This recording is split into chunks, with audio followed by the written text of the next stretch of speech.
just being nice. Well, good morning. And yeah, come on up here, Terry. Well, you know, there is a lot to be mad about in the Republicans' big, ugly betrayal bill. And I want to make sure one hugely important issue does not get missed, because I've come to know by now there is not a day that ends in Y where Republicans are not trying to ban abortion here in Congress. Republicans just can't help themselves. If they can find a way to attack abortion care, they do it. And when you know it, they snuck what essentially amounts to a backdoor abortion ban into the health provisions of this big, ugly betrayal. That's right. Not only does the Republican monstrosity of a bill make health care more expensive and harder to get, they are also trying to stop health plans from covering abortion altogether. This bill would effectively ban health insurance on the ACA marketplaces from covering abortion. This would send a shockwave through the country and put abortion care out of reach for women. It would be a nightmare for states like mine that require plans to cover abortion, and it would be yet another blow for women across the country. As abortion access gets pushed further and further out of reach by right-wing politicians who think they should get to make deeply personal decisions about women's health and their lives. And the attacks don't stop there, because Republicans want to shut the doors of one of the biggest health care providers in our country. They want to defund Planned Parenthood. That is wildly unpopular with the American people, and it is widely dangerous for patients who turn to Planned Parenthood for a very wide spectrum of care, including cancer screenings and pap smears and birth control. And if it were successful, Republicans would be closing the doors to 200 health centers, and that includes cutting the number of Planned Parenthood health centers in states with abortion access by half, and stripping away people's access to abortion and other reproductive health care. It is hard to understand how devastating that would be. We are talking clinics shuttering across the country, overwhelmingly in states where abortion is legal. We are talking women left with no options for the care that they need. It doesn't matter if you are a rape survivor, or if you have a medical emergency, or if you simply don't want to become a parent. Whatever your reason, whatever state you are in, if Republicans get their way, abortion care will be a lot more expensive and a lot less accessible. For some patients, it will be simply impossible to get the care they need, regardless of how badly they need it. We have already seen with painful clarity how dangerous abortion bans can be for patients. We've already seen patients pushed to the brink and even killed because they could not get the care they needed. And now Republicans are about to mark the anniversary of the Dobbs decision by taking their extremism to new heights. We are not going to be silent about this big, ugly betrayal, including what it means for reproductive rights. We're not going to be silent about Republicans' backdoor efforts to ban abortion nationwide. And we're not going to stop pushing back to make sure this bill goes nowhere except the garbage bin.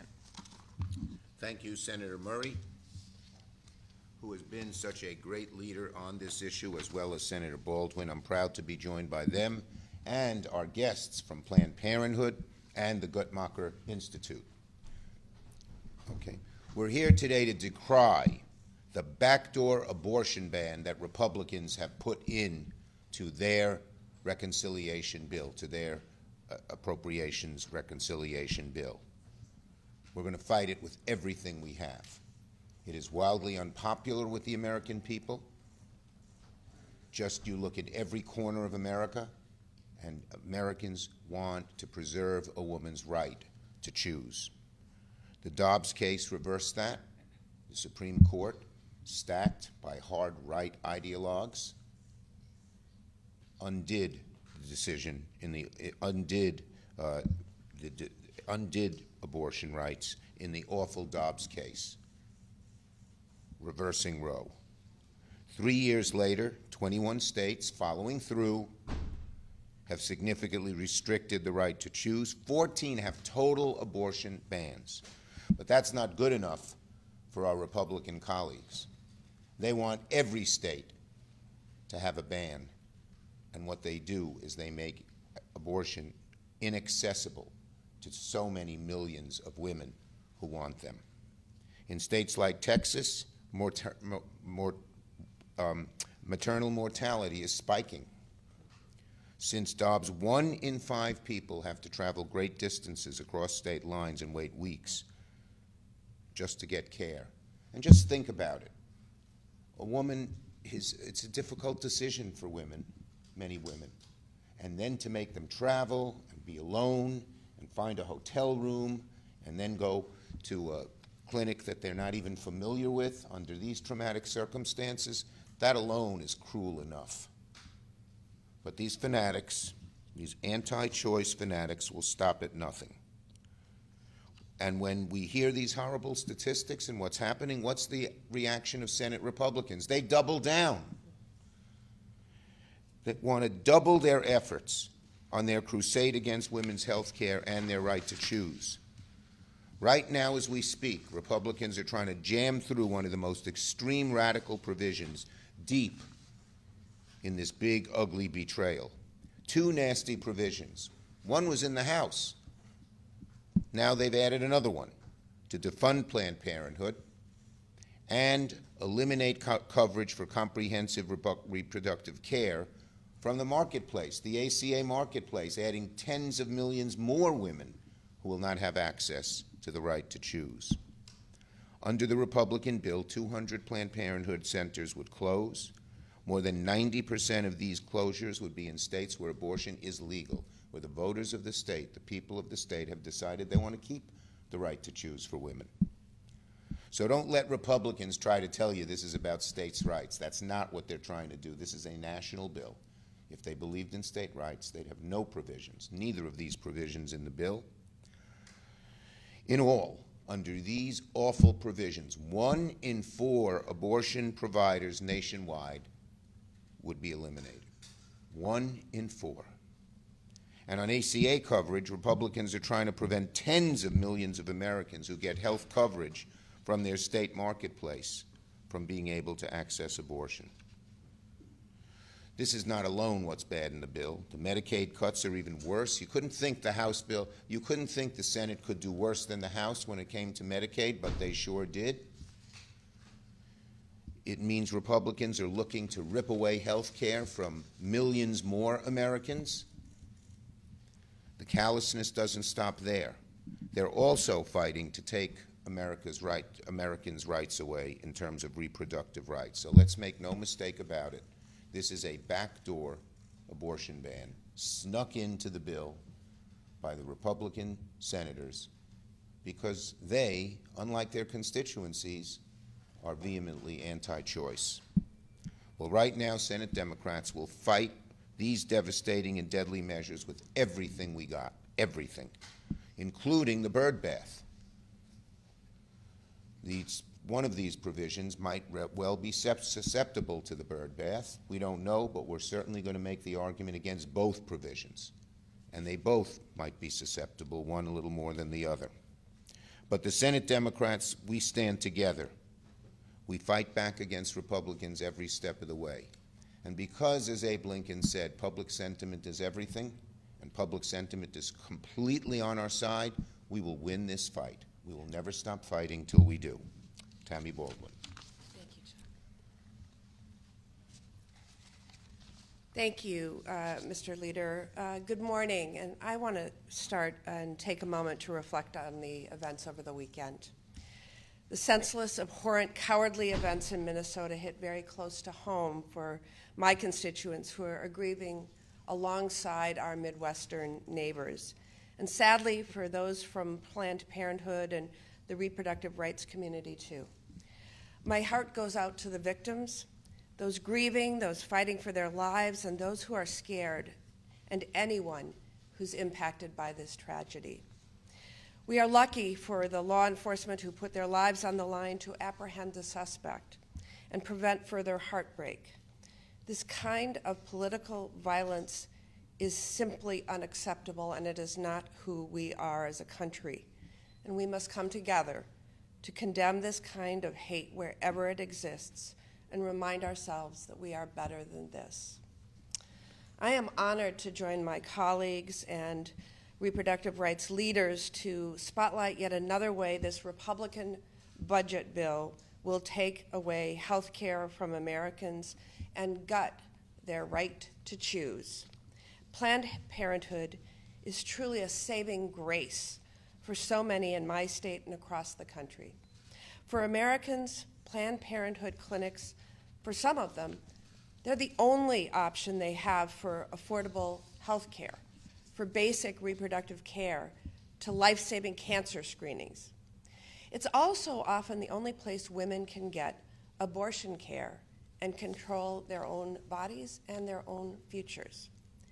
In a state like Wisconsin, where we lived through 15 months with no access to abortion care because of a law passed in 1849, today there are just a few Planned Parenthood clinics providing abortion services in 3 counties, which means 69 counties in Wisconsin have no access. If these Planned Parenthood clinics were to close, women in my state could be left again with no other option than to leave the state just to get the care that they need.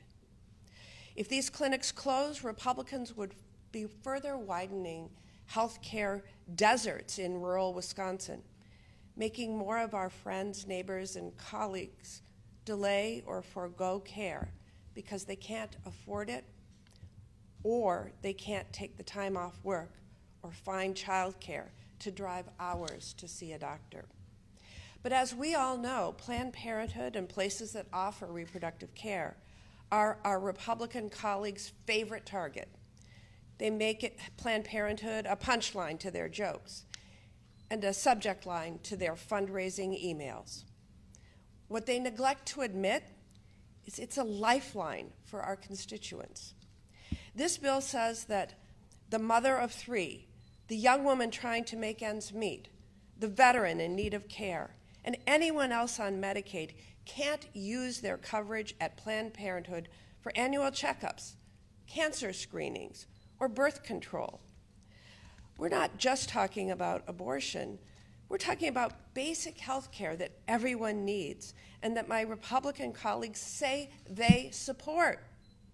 But by doing this, they are one step closer to their North Star, a national abortion ban. So it seems they're okay with these devastating consequences. Even worse, it is also in service of finding every dollar that they can to pay for their scheme to rig the tax code for big corporations and their wealthy friends. The more I think about it, I'm struck by the idea that this provision so perfectly captures what this Republican Party has come to stand for: to tilt the tax code in favor of the rich and huge corporations at all costs, and to take away a woman's right to choose. We're not going silently into the night. At the ballot box, in poll after poll, and what I hear as I travel the state is that women want their right to choose. They want their fundamental freedoms back. They want affordable health care. They want more affordable health care options. This Republican bill would do just the opposite, jacking up health care costs, limiting affordable options, and taking away more women's rights to control their own bodies. It's wrong. It's not what Americans want, and we're going to fight it. Thank you. Okay. Our next speaker is Alexis McGill Johnson. She's the president and CEO of Planned Parenthood and has done a great, great job.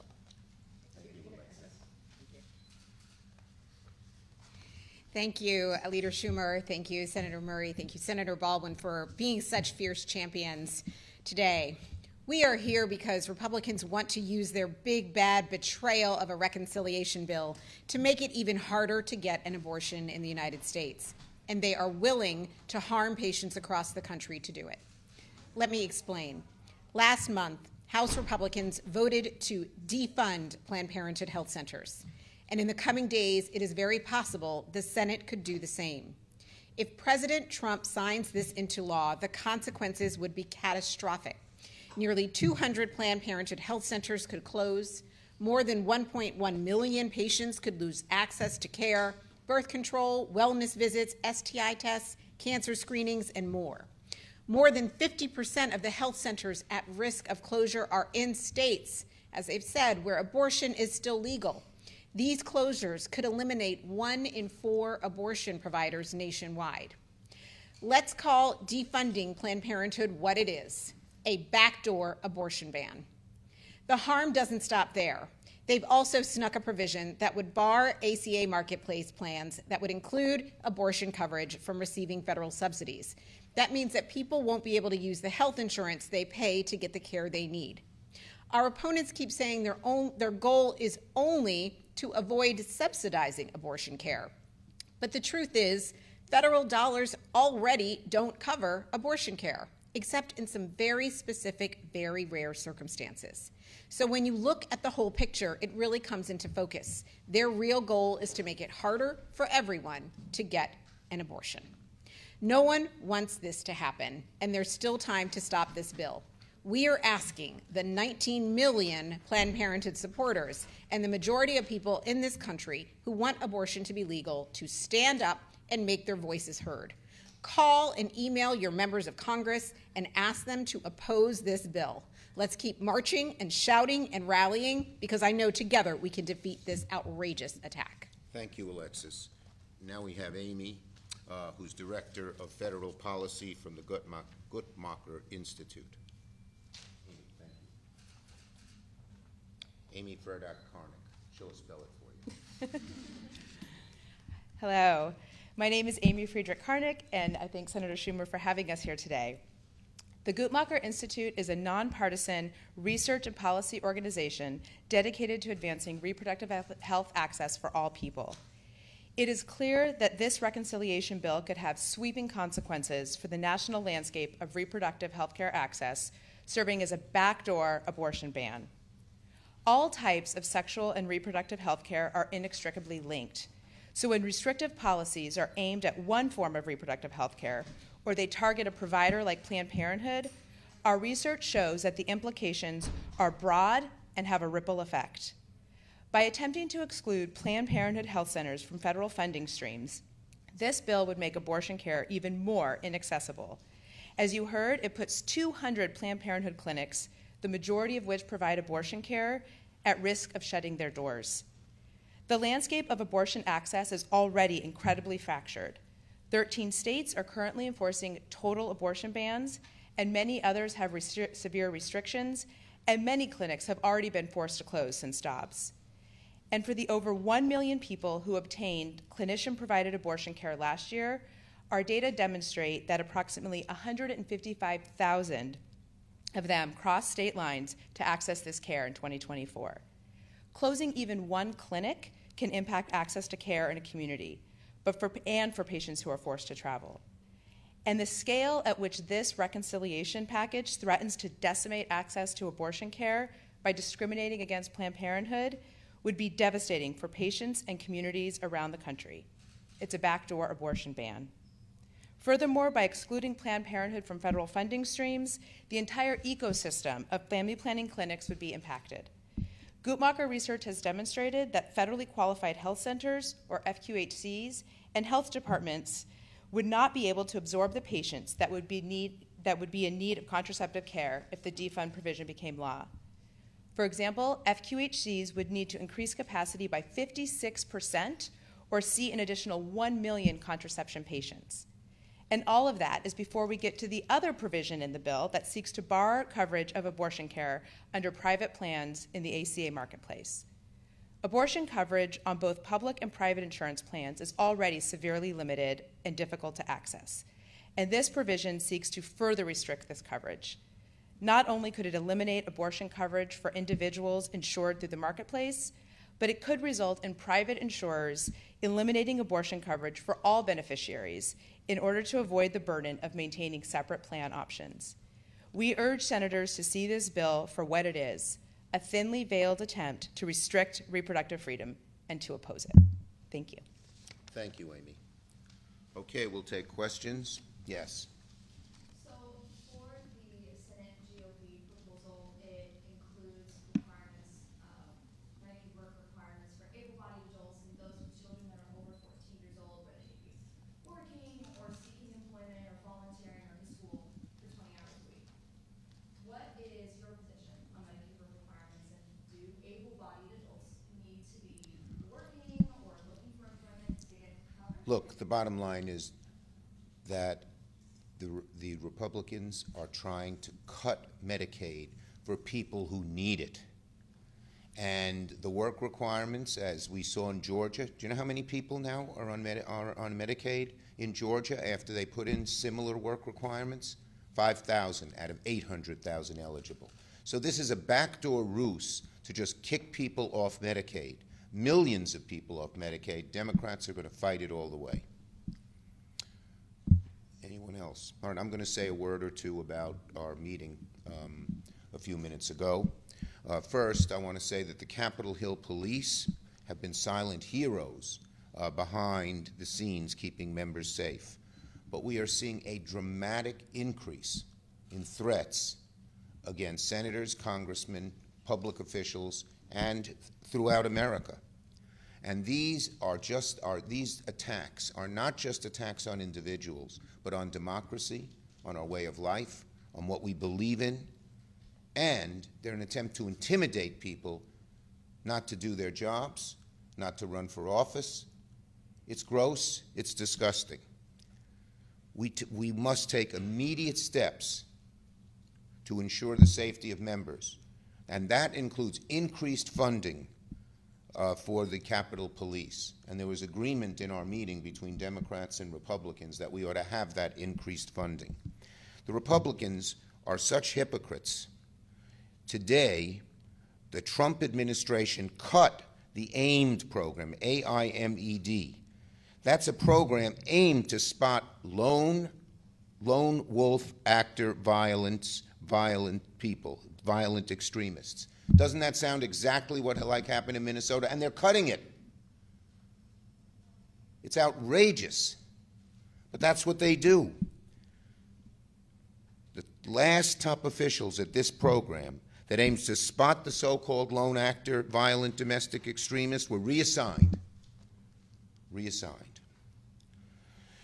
In the 4 months that Trump has took office, his administration has shrunk the Department of Homeland Security's Center for Prevention Programs and Partnerships, CP3, from dozens of analysts to fewer than 10 people. So here, with violence increasing, they are shrinking the number of law enforcement people aimed at trying to prevent that violence from ever occurring. Right now, we need to give our law enforcement more, not less. It's just totally hypocritical of this administration. The dangerous environment isn't spontaneous, however. It's being stoked, often deliberately, by reckless rhetoric coming from some of the most powerful voices in the country. When political opponents are treated like enemies, when leaders encourage the kind of protests that can lead to violence, it increases that violence. So it's the responsibility of all leaders, especially President Trump, to not just unequivocally condemn hatred, but to stop the violent and regressive language against political opponents. I'll tell you first way he could start. He should demand that Mike Lee takes down his disgusting tweet on X about the Minnesota shootings. I asked him to do it yesterday. Well, he wouldn't listen to me, but he'll listen to President Trump. We have to do more in every quarter, and we will. Thank you. Any other? Yep. Okay. And I want to thank our great volunteers. We believe in you, and as Abe Lincoln said, public sentiment is everything. Public sentiment will help us win this battle. So thank you all very, very much. Thank you so much, Leader Schumer.